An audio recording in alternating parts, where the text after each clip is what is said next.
Good morning, members, and welcome to this meeting of the Enabling Customer Services Committee, meeting on Thursday the 19th of March. This meeting is being live streamed and recorded and will be made available for viewing through the Council's website. Remote participants, please follow the good practice guidance, which includes muting microphones and switching off your video when you're not addressing the meeting.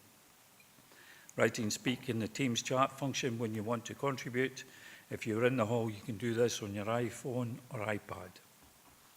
Please don't repeat contributions already made by other members. No material should be posted in the chat function if it is intended as part of the discussion. The usual standing orders apply, including that any votes will be undertaken by roll call. If any member has to leave the meeting, please either leave the Teams meeting for that period of time or write "leave" in the Teams chat function, then join when you rejoin the meeting. This is so we can keep track on whether the meeting is quorate. All members should speak clearly and directly into the microphone when making contributions, and when referring to reports, please provide reference to the relevant page and paragraph to allow everyone to follow. Please focus contributions on areas where clarification is required or to propose an alternative to a recommendation. Similar to the process now followed at full council when considering motions or amendments which are substantive in nature, I will call a recess when necessary so that I may seek governance advice on competency. This is good practice in governance terms and will also provide for governance to be able to collate and circulate the terms of said motion or amendment to members in order that they have the opportunity to properly review it. I hope this process makes matters more effective, and I seek members' support in implementing this. As you might recall, the pre-election guidance, this is our Council's pre-election period guidance, was emailed to you on the 12th of February in 2026 and again on the 5th of March with further advice. As mentioned in the emails, the guidance is there to ensure that as a council we operate in a politically neutral way in the run-up to the election. The pre-election period began on Monday the 16th of March for our council and ends on Friday the 8th of May 2026. In terms of the guidance, I would highlight the following. Councils are prohibited by Section 2 of the Local Government Act 1986 from publishing any material which appears to be designed to affect public support for a political party. Publicity is defined very widely. It includes any communication in whatever form addressed to the public at large or to a section of the public. It's worth further highlighting that publicity also includes the streaming of meetings online. These obligations apply all year round, but are particularly sensitive during a pre-election period, so please bear this in mind in today's meeting. We have several important reports to consider today, and I anticipate that we will deal with the business in our usual efficient manner.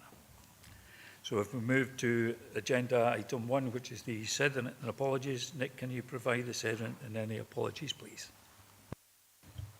Thank you, Chair. Yes, we have 7 members present in the hall today, those being Councillors John Campbell, Dorwood, Hislop, Mail, Slater, Stitt and Wilson, and we have 11 members present on Teams.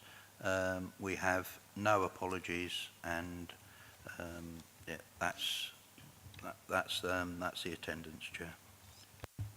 Thank you very much. If we move to agenda item 2, which is declarations of interest, do any members have a declaration of interest or a statement of connection they wish to make? Don't see anyone wishing to come in. Okay, move on to agenda item 3. This is the minute of the previous meeting on the 10th of February 2026. Can we approve the minutes of the meeting held on the 10th of February? Agreed in the room? Thank you. With that, we now move on to agenda item 4, which is the Digital Strategy 2026 to 2031, the report by Executive Director Enabling Customer Services. The next few items present new and updated strategies for digital, customer and people for our review and approval. These 3 strategies have been developed together and through close working between teams. The first report presents an updated digital strategy for consideration and approval and includes an implementation plan to deliver the ambitions with the strategy. This builds on the progress reported regularly to this committee on the previous strategy. Members are also informed that the update aligns with the National Digital Strategy for Scotland, published in November 2025. We have James Pocock is here to assist if members have any questions. Before I open it up, James, have you anything to add? Nothing further to add, Chair. Thank you, James. So I'll open it up to the floor.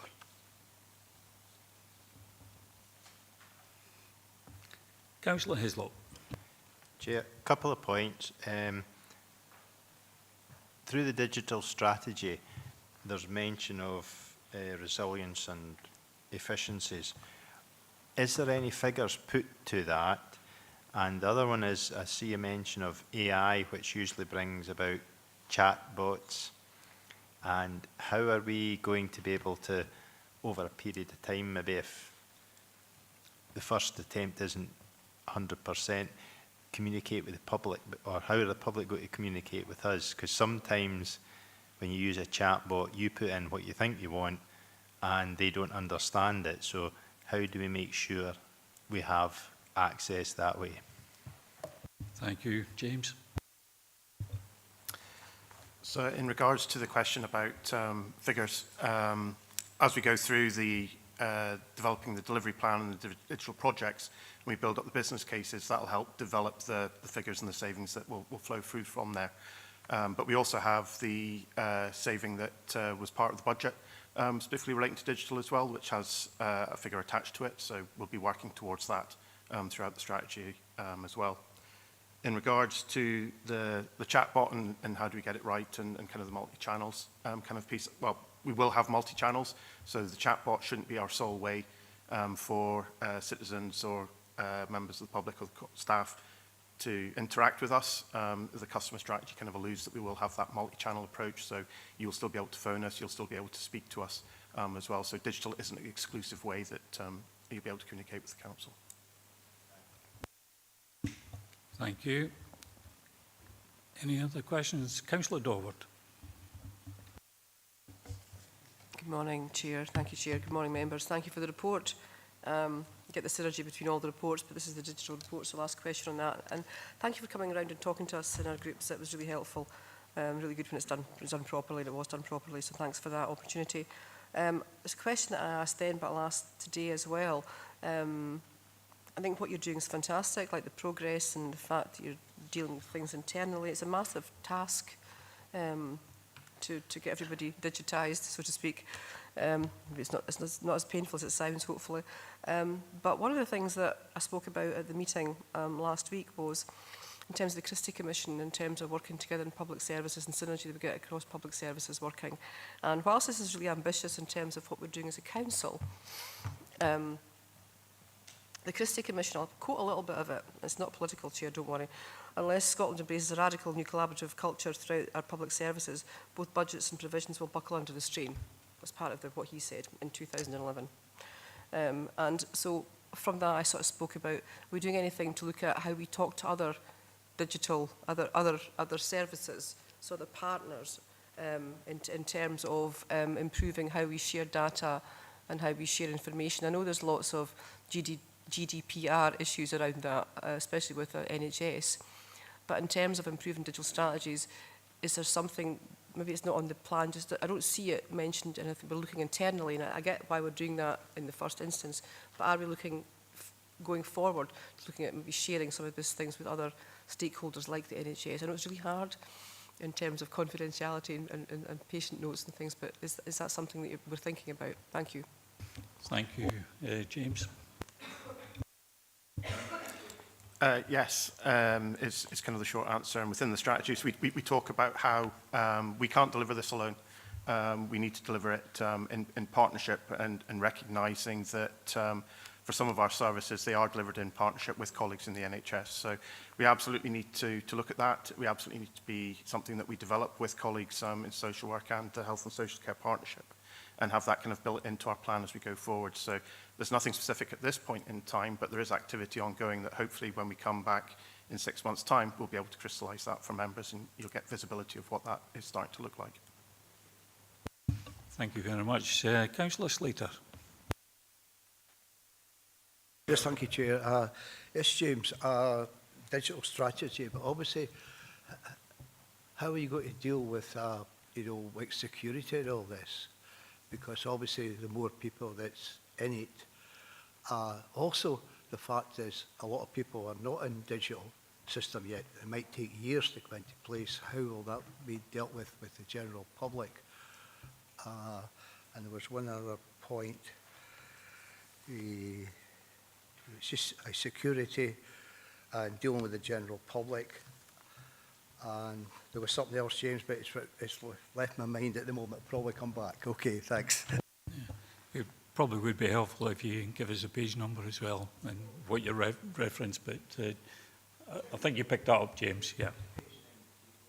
Sorry. So page.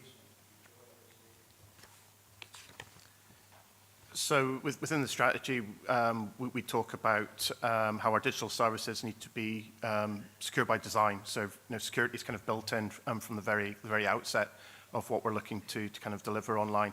I think there's another side to that as well, which is equally valid, which is about giving citizens the skills and confidence to actually use our online services as well. And I think that's an area where we'll work with other colleagues in the council and other partners as well to help build that skills and competence, building on the work that we already do through our libraries as well, and some of the other services across the council to help build that confidence that actually here's how you undertake digital services in a safe and secure manner.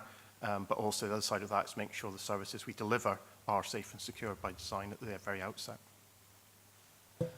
Yes, Do you want to come back in?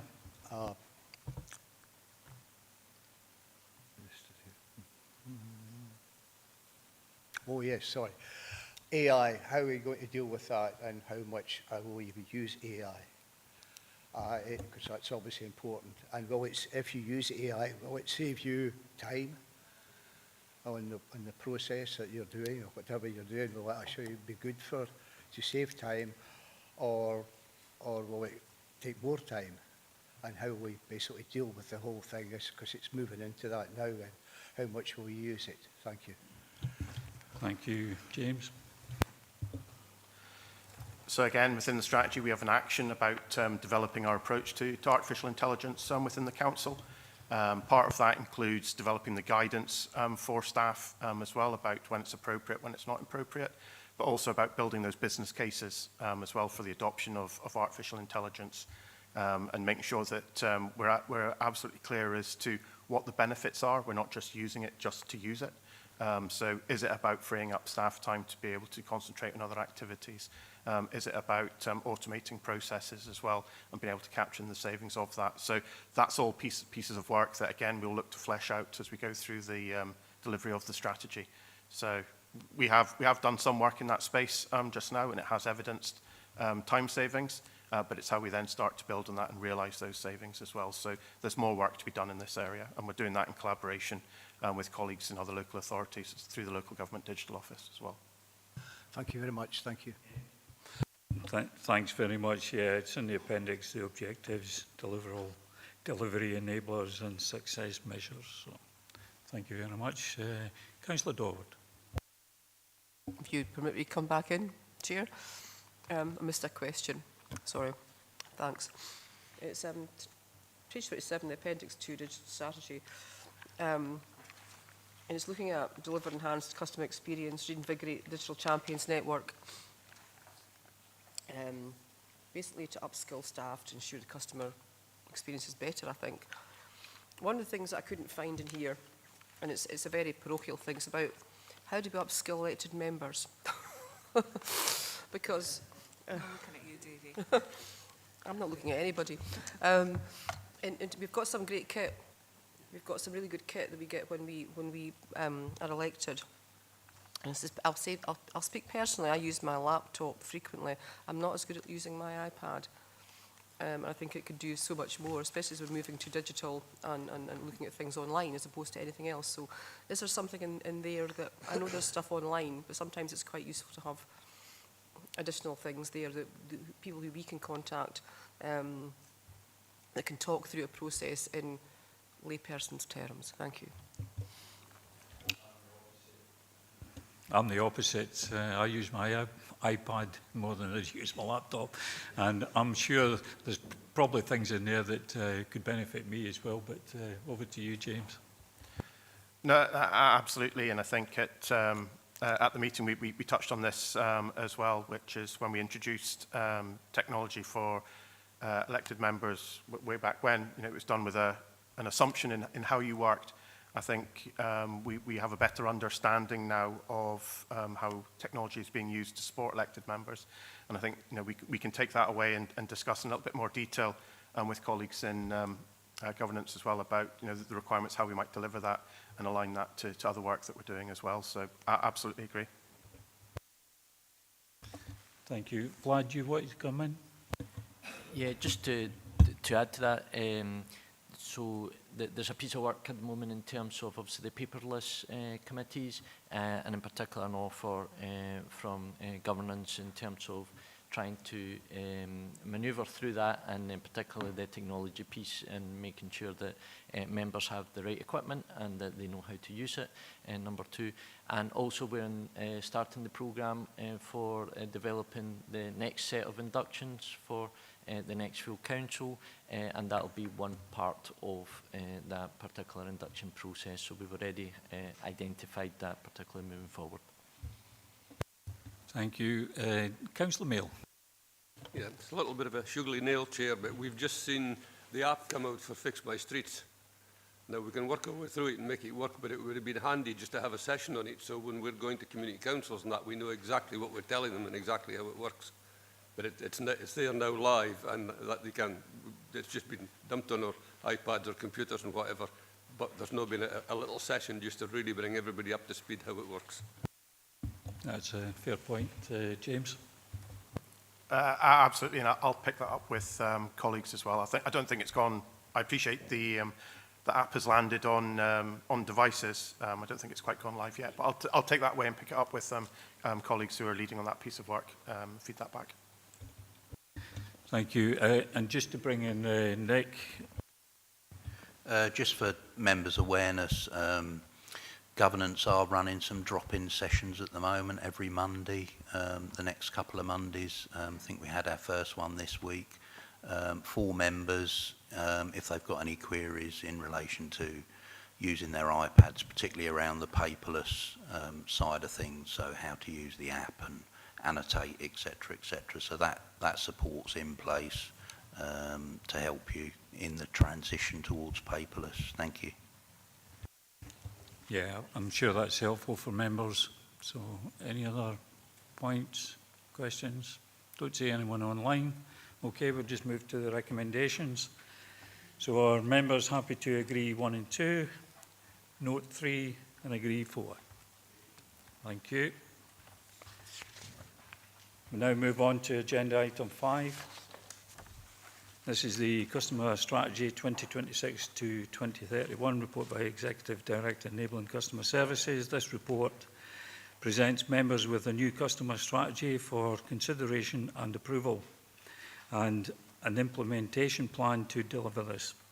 The new strategy outlines a commitment to deliver accessible, inclusive and high-quality services for all citizens, communities and businesses.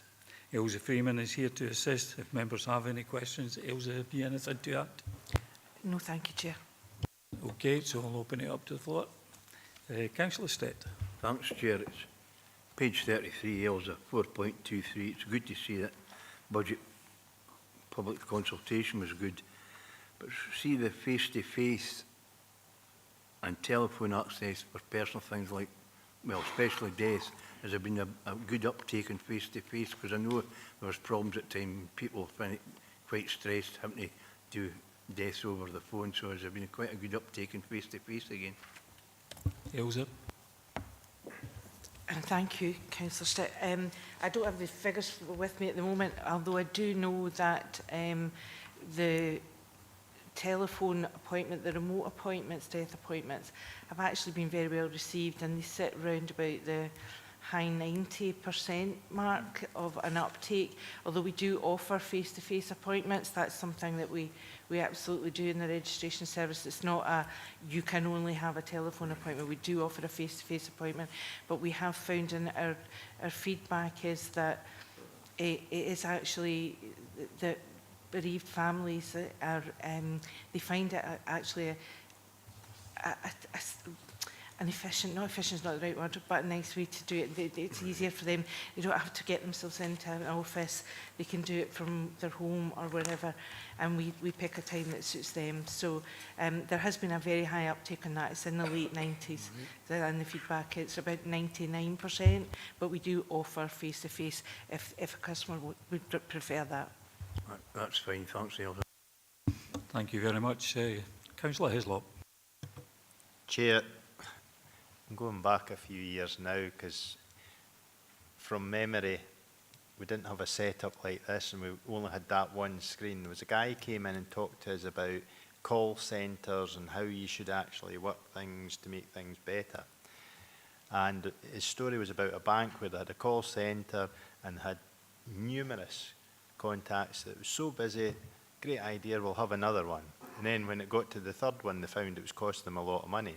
So the way is to actually deal with it at the first point of contact, because what it was you didn't get answered first time, you phoned again, and you phoned again. Now in 4.1.6, we have a lot of interaction with the council, and it quite clearly says that currently we don't know if it's repeat or what's the reason that we have so much. Hopefully that this will actually identify where the issues are, and as the guy said at that time, if you do it the first time and do it well, that's it, you save the council money. So and it keeps the customers happy as well if they don't need to ring up 3 or 4 times. So I think that's the one thing. If this comes about, it'll be a good thing for the council. Thank you. So it's more of a comment. Yeah. So don't see anyone else coming in. Councillor Dorward. Thanks, Chair. Again, thank you for the report and getting the synergy between the 3 reports.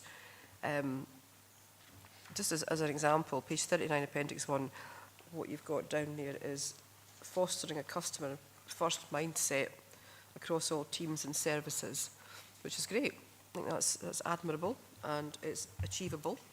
But for the purposes of this, who do you define as a customer, who's a stakeholder, and who's a partner?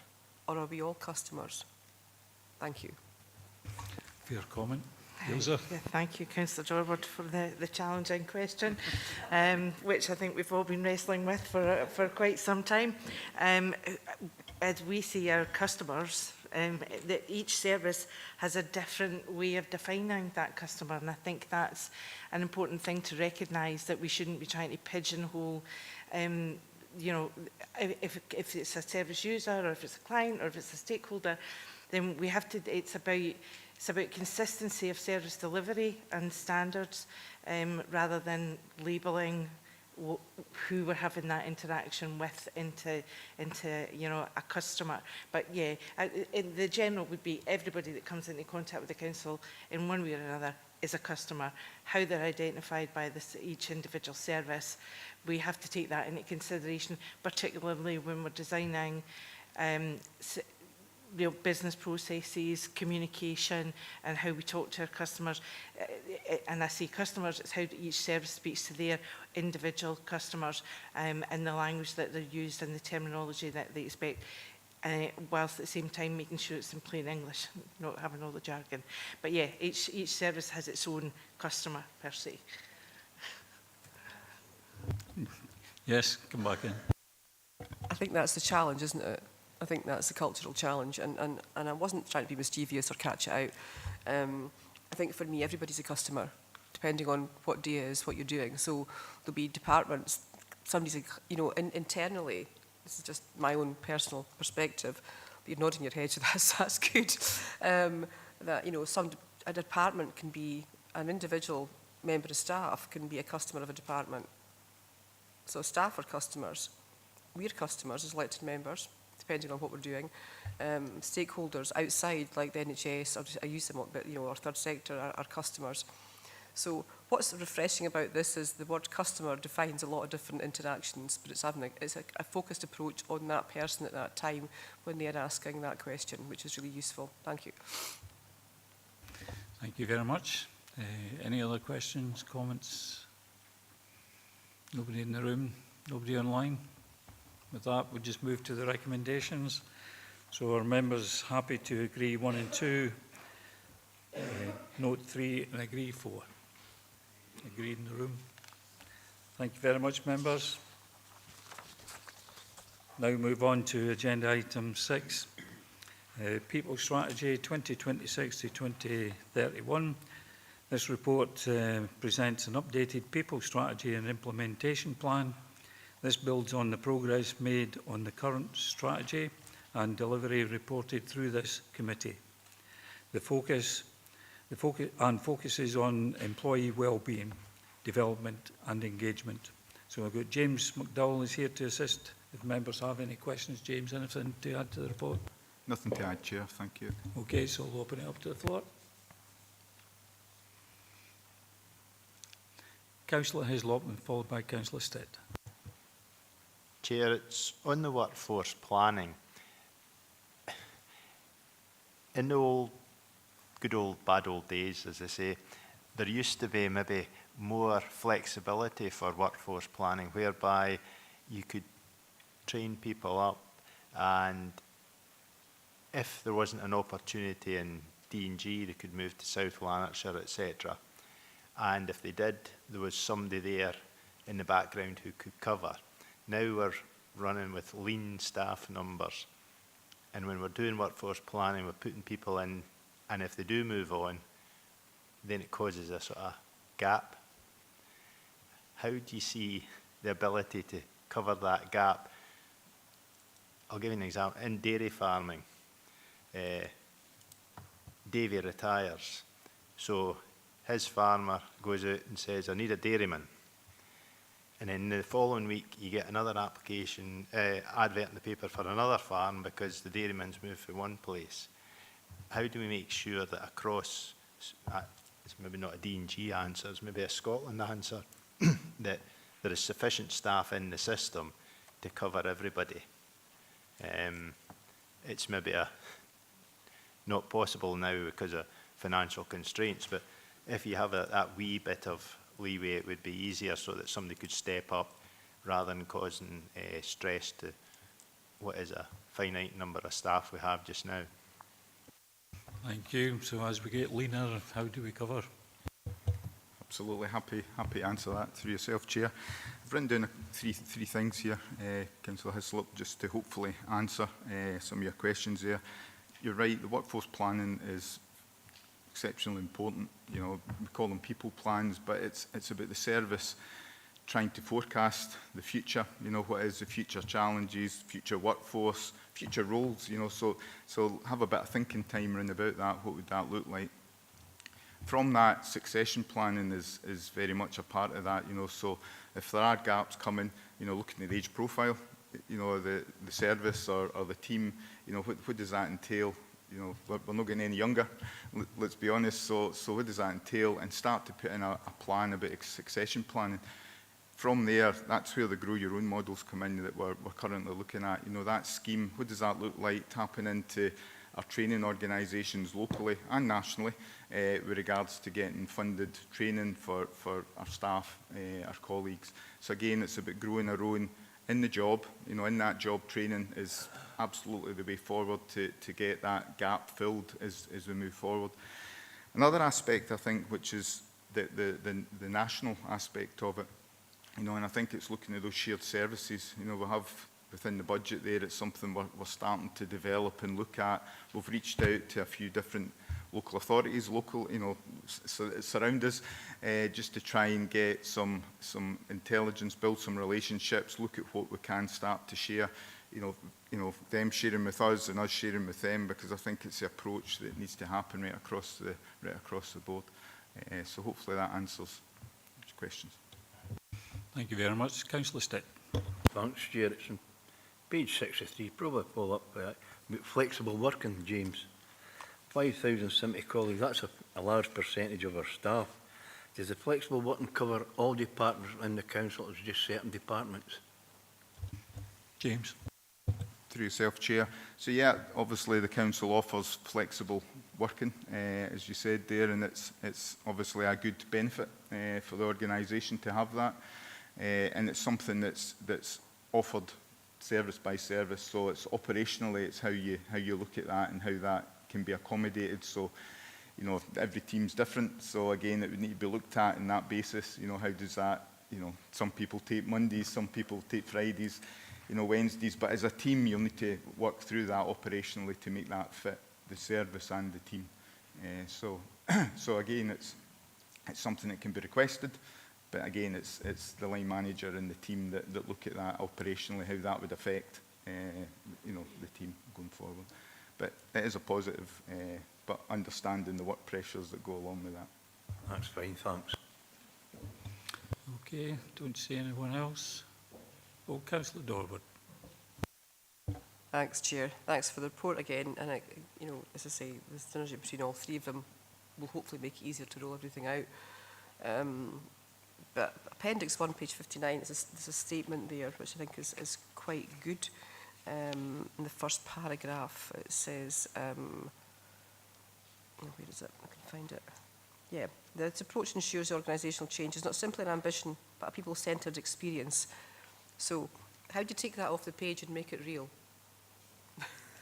Sorry, I know it's it'd be interesting.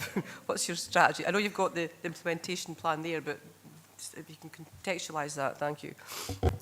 Pure and simply, through yourself, Chair, sorry, through engagement, and listening. That employee voice is massive. We know that it's already feeding into a lot of what we undertake as an organisation, and we need to continue to do that. But we need to make sure when we listen, we follow it up. And the "you said we did" is something that we hold valuable, because it's about that action, And I think once you start to see the traction and the action happening and the change, that's a positive change happening, then more people get involved in it, more people want to get involved in it, and that's the culture that we're looking for as an organisation. So the employee voice is absolutely so important as we move forward. And it's been something with the 3 strategies that, we've held focus groups, sessions with employees. So that makes it real for me. Thanks very much. Don't see anyone else wishing to come in. Nobody online. Okay, with that, we'll just move to the recommendations. So are members happy to agree 1 and 2, note 3, and agree 4? Agreed in the room. Thank you. Now move on to agenda item 7. This is the taxi and wheelchair accessible vehicles unmet demand survey and private hire provisions. The report by Assistant Director of Governance and Human Resources. Members, we are presented with the outcomes of the assessment of the taxi and private hire vehicle and wheelchair accessible vehicle, or WAV, unmet demand within the region. The report also outlines options in respect to increasing the current taxi stroke private hire vehicle and wheelchair accessible provisions for our debate and consideration. So we have Sharon Davidson, Vlad Valiente and Caroline Traynor are here to assist if members have any questions. I take it Caroline's online, is she? Yeah. Yes. Thank you. So have you anything? Vlad? Yes, thank you, Chair. Just to maybe address 2.8 within the report, which is in regards to a potential for lobbying both Scottish and UK government, conscious of the pre-election period and conscious of the sensitivities around that. When we put it into the report, we deemed, having checked, that it didn't seem to be part of any particular campaign, which is part of the 86 Act requirements and restrictions, and it didn't seem to promote or oppose a point of view or a question of political controversy, which is identifiable as one of one political party or not another. However, fully understand sensitivities around this, and I'm in members' hands in terms of whether you wish to consider that at all.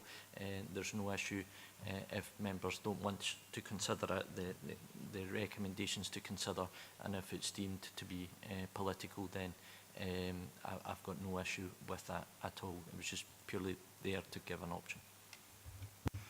So we try and not make it political.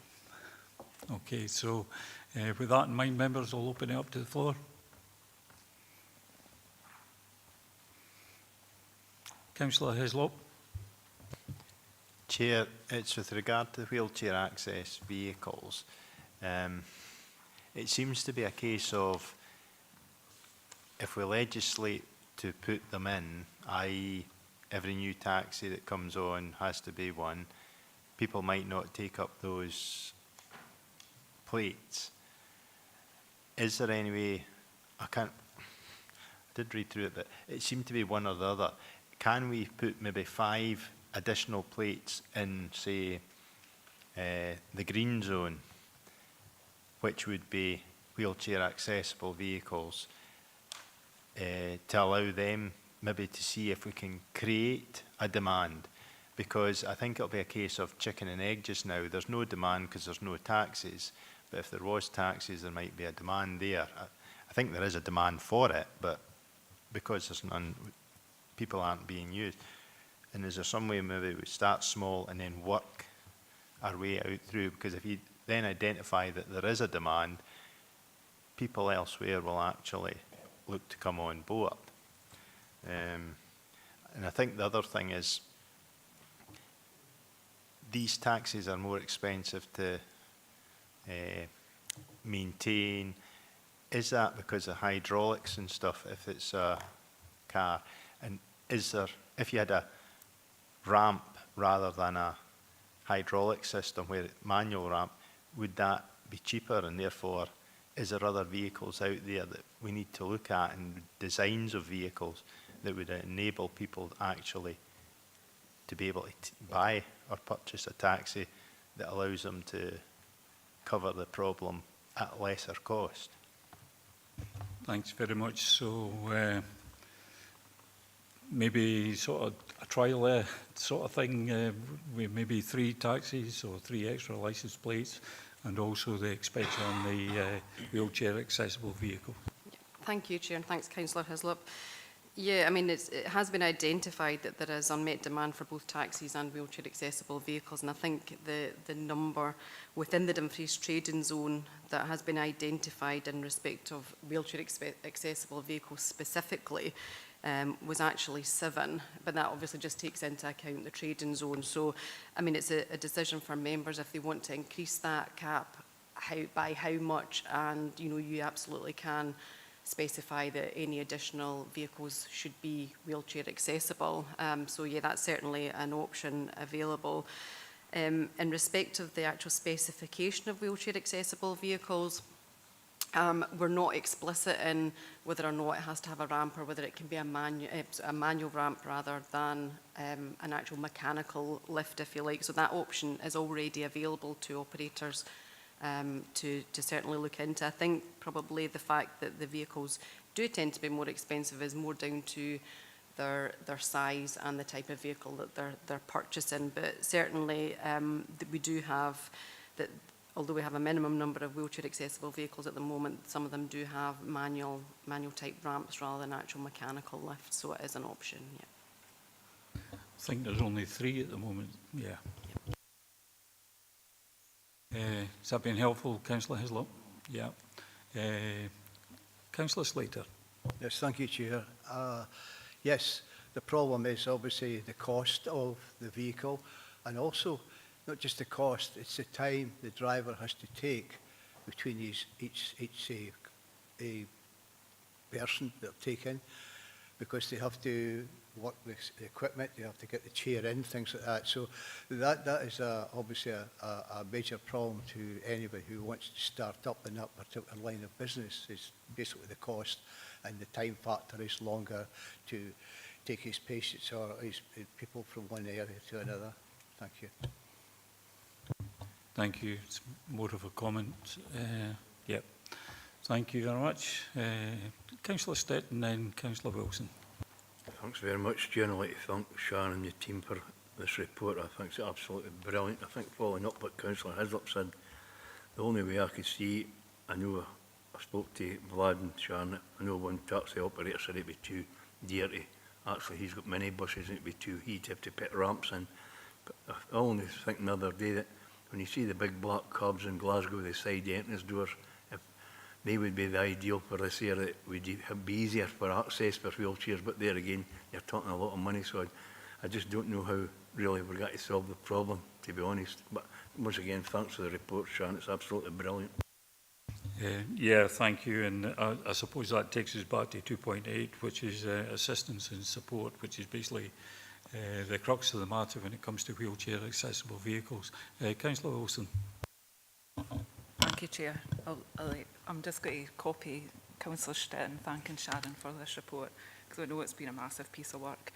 And when Councillor Stetton and I put the motion forward, there was 3 wheelchair accessible taxis in the region. I think we're still sitting at the same number. So I think we should be agreeing to reduce the fees in respect at 2.7, and I do think we should be lobbying the Scottish and UK government. Don't see that as political at all. I think be lobbying whatever government was in, so be happy to agree both those recommendations. Thank you. So that's a proposal for 2.7, 2.8 so far. We've got another considerations to make through the recommendations. Are there any other members wishing to put questions or comments? I don't see anyone online. So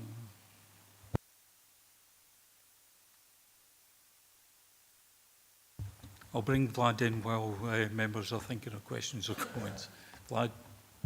Yes, thank you, Chair. In terms of, just to try and be helpful, some of the main questions that we've got is, first and foremost on the zone, whether you want to retain it as status quo, whether you wish to remove the zone, or whether you wish to allow other taxis in at those kind of peak times. So those are the 3 options on the zone. In terms of the cap on that zone, the options are to increase the cap or to again retain the status quo. And in terms of wheelchair accessible vehicles, specific options is to increase the cap within the Dumfries Trading Zone for wheelchair access vehicles only. So any new applicants would need to be wheelchair access vehicles. Whether we have a region-wide wheelchair access vehicle plates that in essence they could enter the zone as well, so that would maybe address some of the issues across the region. And the other option is that any new taxis in both zones would be restricted to wheelchair active vehicles, but that's got obviously some risks attached to that. So in essence, the questions for members to consider is the zones and the caps, and then thereafter whether you wish to have any specific wheelchair access vehicle type conditions attached. Thank you, Vlad. That's been helpful. So over to members. Any thoughts?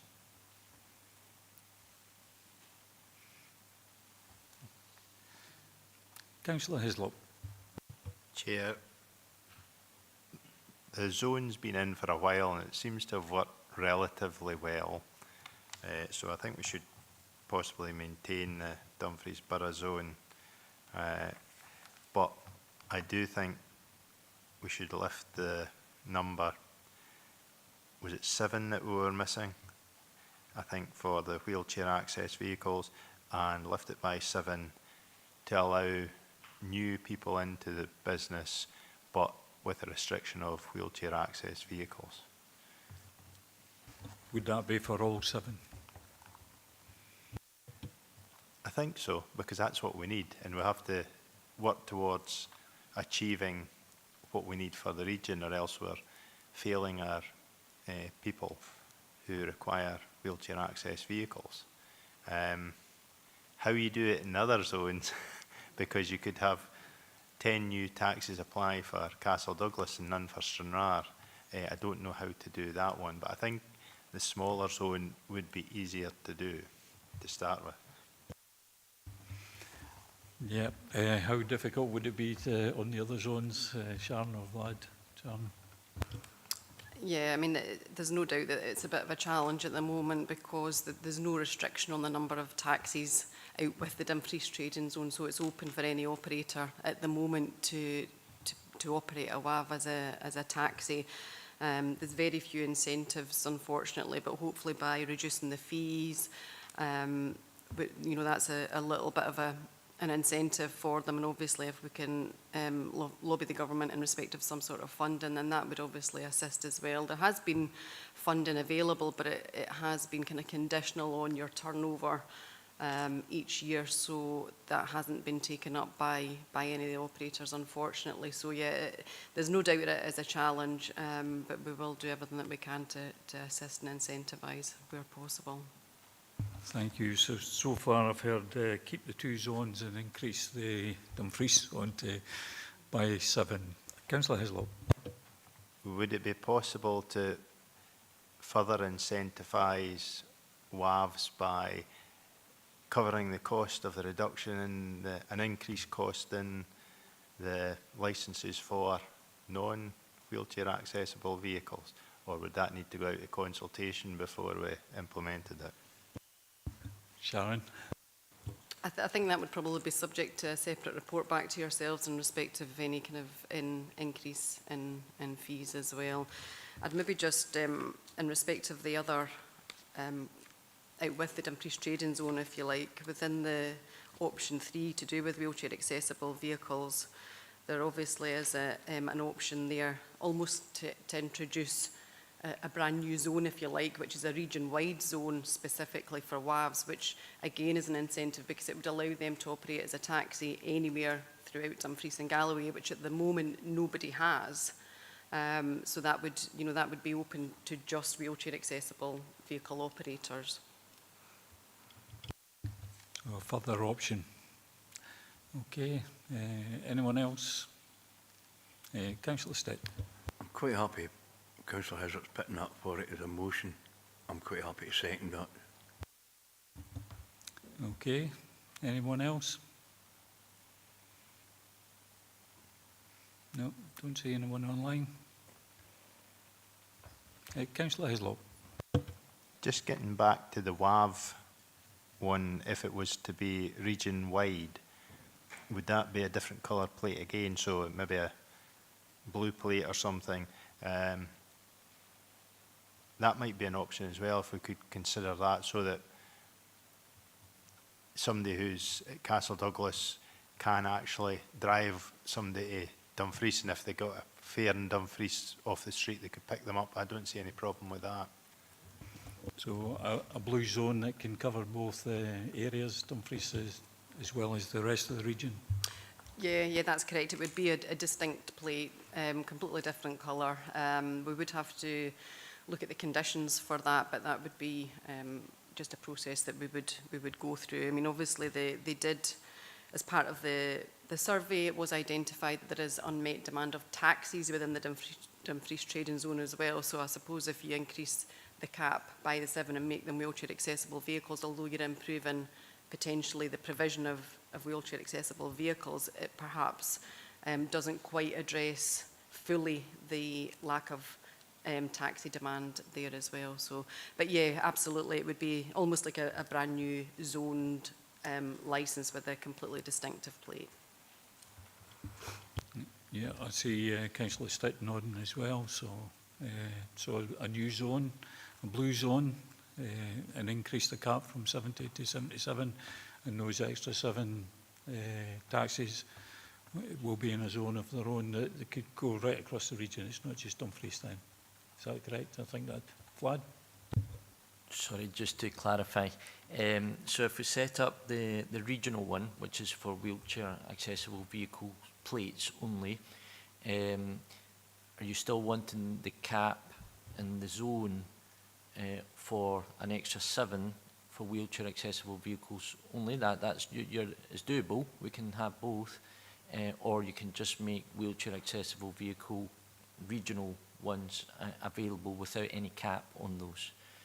So in essence, anyone applying for a region-wide one would be wheelchair accessible vehicle only taxis, and that there'd be no limit on that one.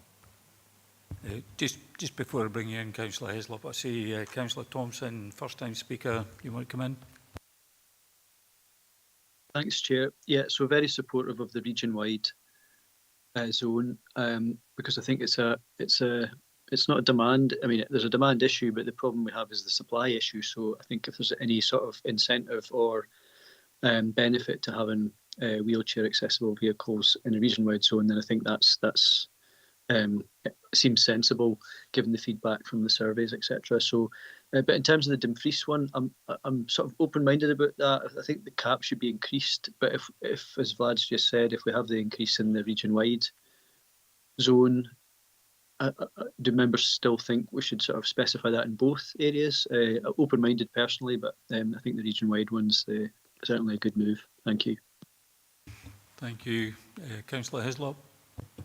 Chair, on further consideration, if you've got a region-wide one, then you could apply in Dumfries to have one, and it makes no difference. So it might be superfluous at this stage.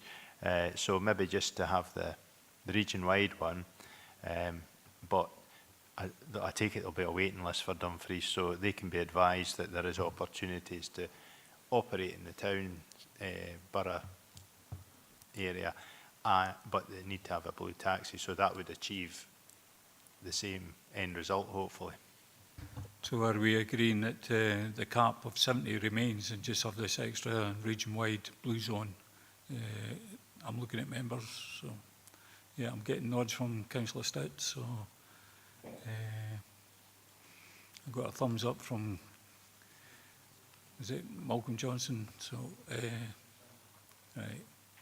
Any other points that anybody wishes to make on this? We seem to have a way forward, I think. Looks like Councillor Hislop's proposal, seconded by Councillor Stitt, of having a third zone, a blue zone, which is region-wide, which is for wheelchair accessible vehicles. And will we just keep the cap at 70 in Dumfries at the moment? Because Dumfries drivers will be able to bid in for a blue zone. Yeah. I'm getting nods from officers as well. So are we content with that? So I don't know if you captured all that, Nick, what the proposals were. I think we've got that, Chair, and we'll have the benefit of the recording as well. Thank you. Okay, so well, just go through the recommendations, unless there's further. Councillor Hislop. I noticed in the report there was something about the actual taxi rank as well. Somebody mentioned it this morning, or it was yourself, about the railway station where there's not a rank there, or there might be, I'm not sure, but nobody uses it. And then you've not so keen on Burn Statue because the buses can't get in and out of there if you're putting a rank in there, but maybe in the White Sands where the buses actually come in, but whether we get transport hubs, they might look at expanding the number of ranks in the town at an appropriate time so that people can go to different areas to get a taxi. So are we looking at ranks or will that form a further report to the committee? Thank you, Chair. Yeah, there are 3 ranks in Dumfries. Munchie Street, the railway station, and White Sands. Munchie Street is obviously predominantly the main rank, and that's where people generally tend to go unless they're obviously getting off a bus or a train.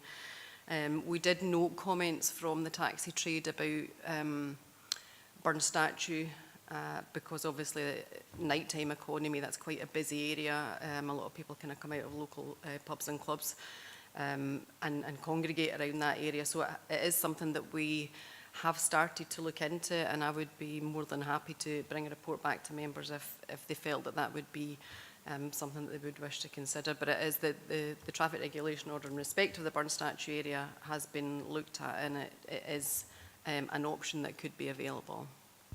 Okay, so we'll look forward to a further report on taxi ranks. Yeah, the one that I was mentioning about the station, it's not that they haven't got a taxi rank. They do have a taxi rank. It's just that the taxis don't sit there. I mean, whether they're there when the trains come in, I'm not sure. But yeah.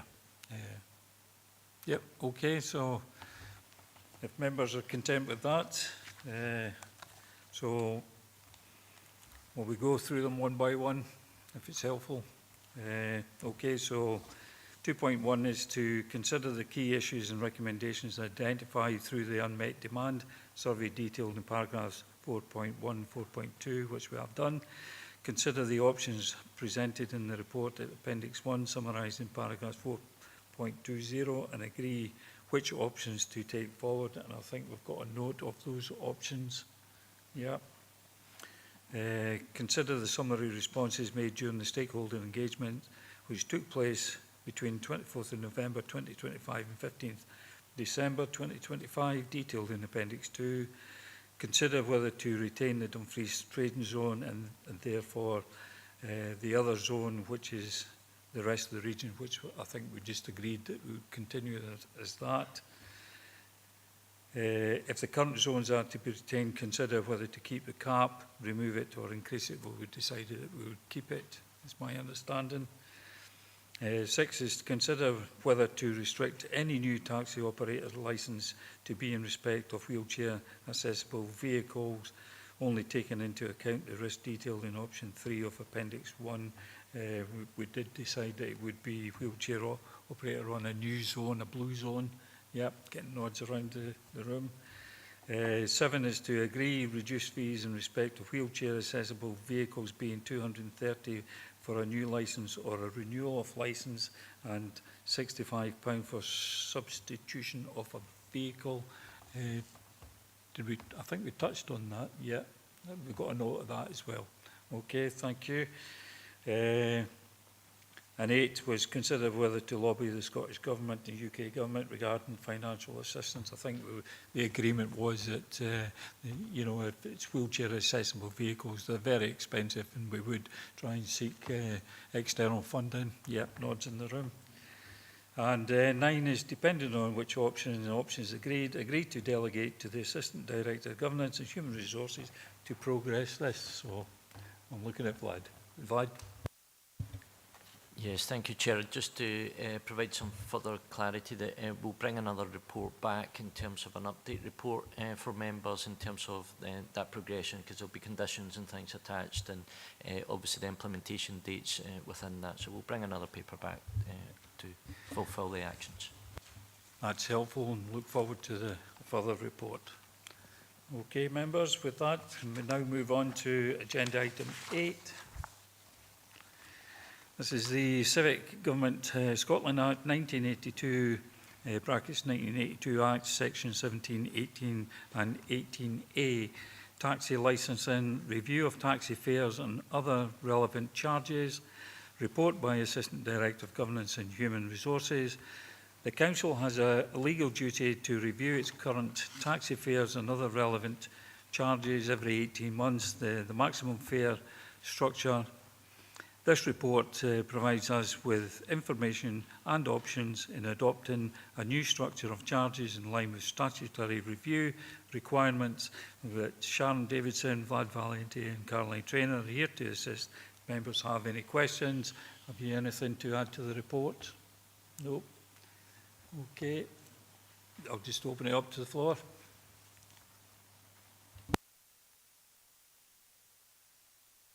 Councillor Hislop, followed by Councillor Stitt. Chair, with regard to page 122, paragraph 4, or 4.1, is that the last time that any increase was put in place, 2022? Because I'm sure taxi operators will have increased costs, increased living costs, etc. So I think we should be looking at this possibly more frequently, just to bring it in line with inflation pressures that they may receive. So I think an increase should be considered at this point. Thank you. So, Sharon? Yeah, thank you, Chair. Thanks, Councillor Hislop. We would normally be reviewing these fares every 18 months. The reason that this one is delayed slightly is because of the recommendation on the previous item from the unmet demand survey. The recommendation was that we kind of deal with both items together because there might be an impact on the maximum fares as a result of any decision that you take in respect of the unmet demand. So generally it is every 18 months, but that's the reason for the slight delay with this one. Thank you very much. Councillor Stitt.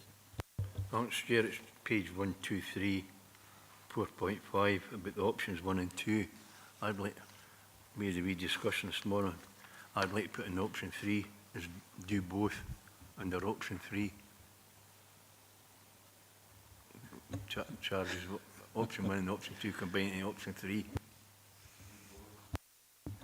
Okay, do both, Sharon? Yeah, absolutely. I think probably the way that the options paper set out is just for you to have a think about the fact that we're proposing to introduce a new fare really in respect of the carrying of 5 or more passengers, which obviously doesn't form part of the current fare structure. So yeah, absolutely can do both together, yeah.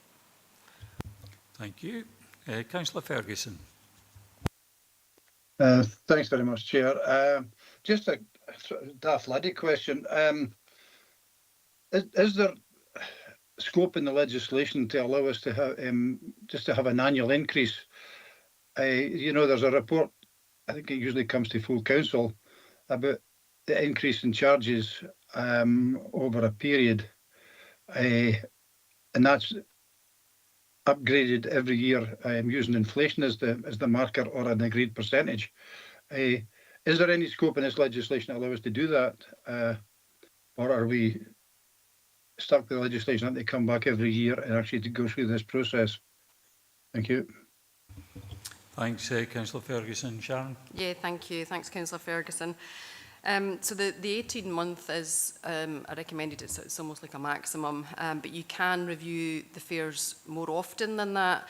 However, there is a statutory process in respect of consulting with the trade prior to any increase, and their views have to be taken into consideration when you are looking to implement any increase. So it can't just be a case of the budget setting process, if you like, or any kind of general fee or charges increases for Dumfries and Galloway Council. There is a statutory process there, including, like I said, the consultation. We also have to publish our intention to increase any fees. The trade are given the opportunity to object, and then we have to then finally agree a date on it. So it is quite a long, drawn-out process for that purpose, and obviously it's quite resource intensive as well. So we would have to do a lot of background work before it gets to the point of members just agreeing that percentage increase.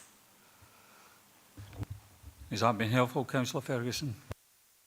Well, yeah, no, but I don't think it's helpful for the taxi drivers, because if that last one was 2022, to actually just keep up with inflation is going to have to be a lot more than we're currently recommending, and I think that's what Ivor was getting at.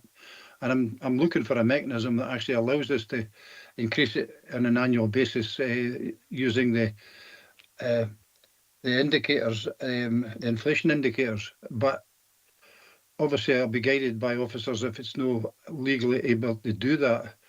It's something I think we need to think about in the longer term. Thanks, Chair.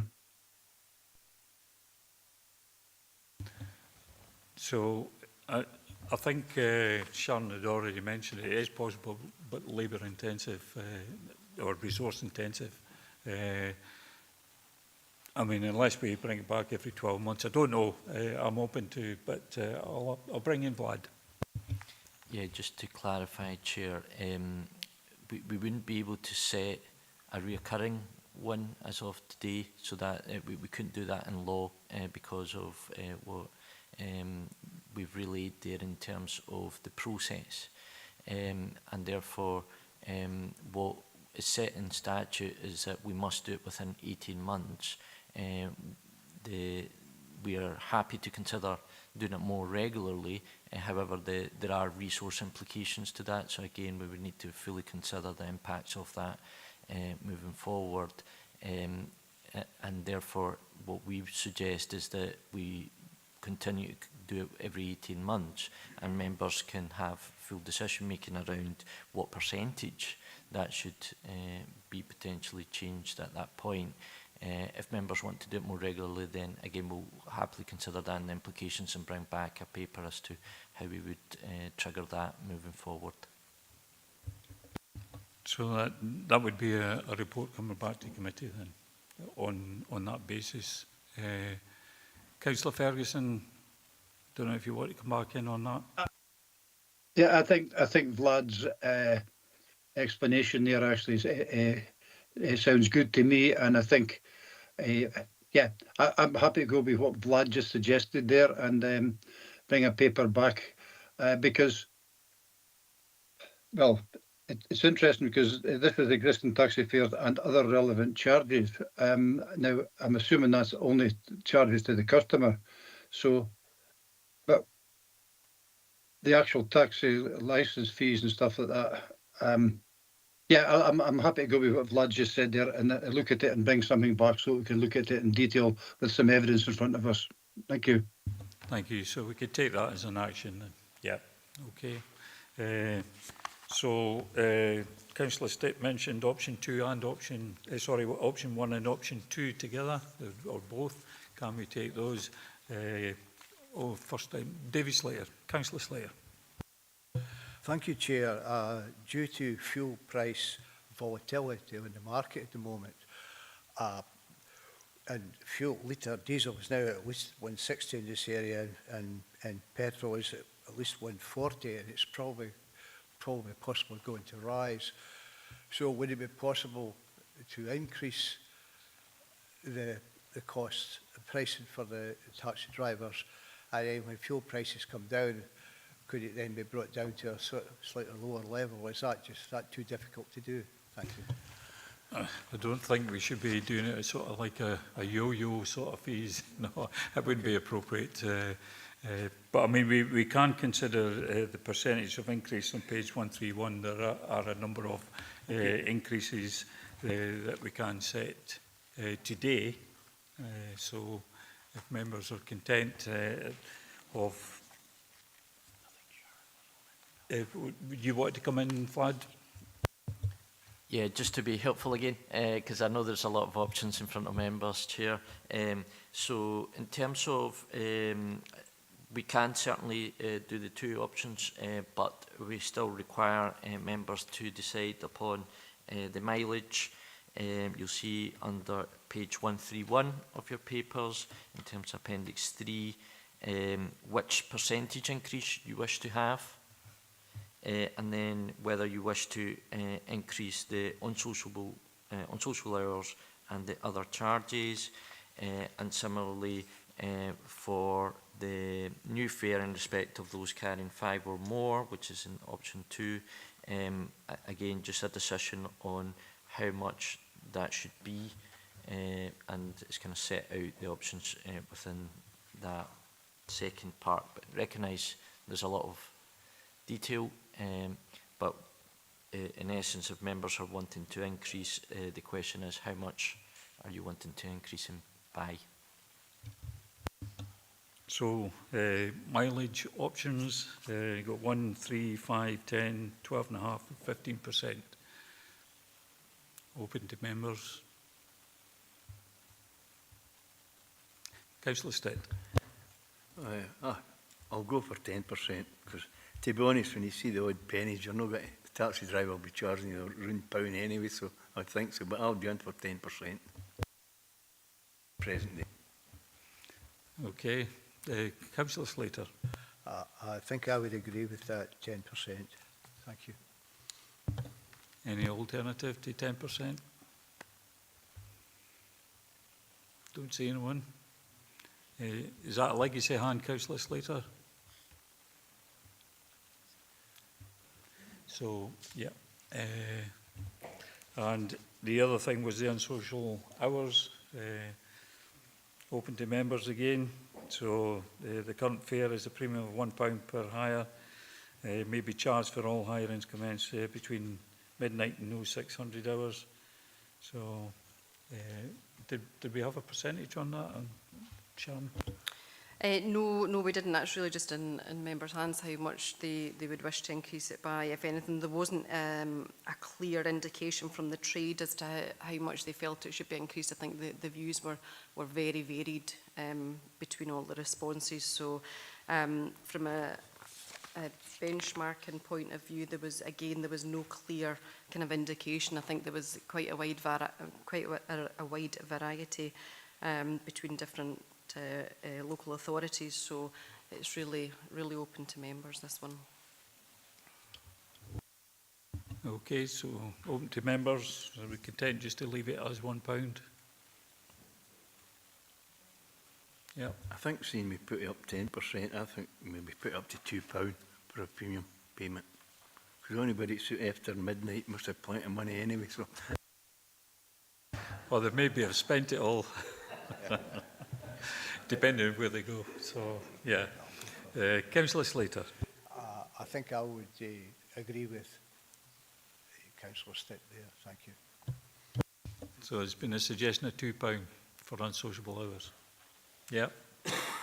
Don't see anyone else wishing to comment on that. So I think, did we cover everything, Vlad? Sorry, Chair, just now if we move on to that kind of option 2, again, you'll see, particularly in the kind of benchmarking, you'll see some figures that might be helpful in terms of the decision making as to how much you wish to increase that by. So that's on page 132, members, benchmarking. There's some figures in there. So, where would you like us to pitch in?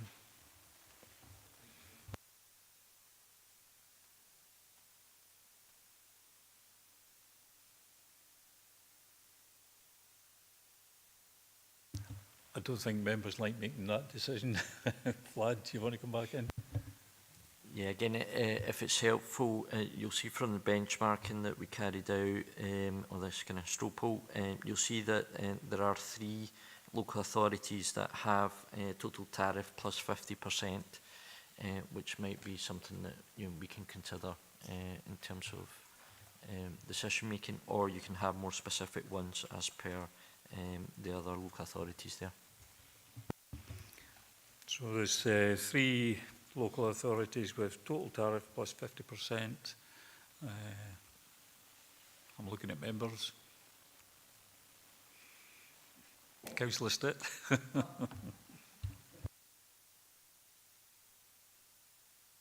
I'm going for the total tariff plus 50. Thank you for that suggestion. Yeah, I don't see any discontent, so yeah, or dissent rather. Yeah, so I think that's where members are happy with. Well, maybe not happy, but yeah.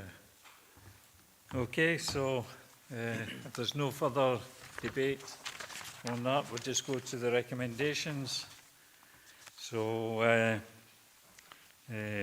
members were asked to consider whether to make amendments to the existing taxi fares and other relevant charges, as in Appendix 1, taking into account the responses received during the consultation summarised at paragraph 4.4 and fully detailed at Appendix 2. 2 was to consider the options presented in the report at Appendix 3, summarised in paragraphs 4.5. And I take it we've taken notes of these. Yeah, I'm looking at officers. 3 is to agree to adopt a new structure of those charges, whether at current rates, increased rates or reduced rates. And 4 is to agree that the new fares and charges will take effect from the 1st of June 2026 unless representations are received during the advertising period as detailed in paragraph 4.2. Are we content with those? And officers have taken note of what the members have asked for. Okay, With that, we now move on to agenda item 9, which is any other business deemed urgent by the Chair. I have not been notified of urgent business. Can I thank members and officers for their attendance today, and I will now bring the meeting to a close. Thank you, everyone. Thank you, Chair.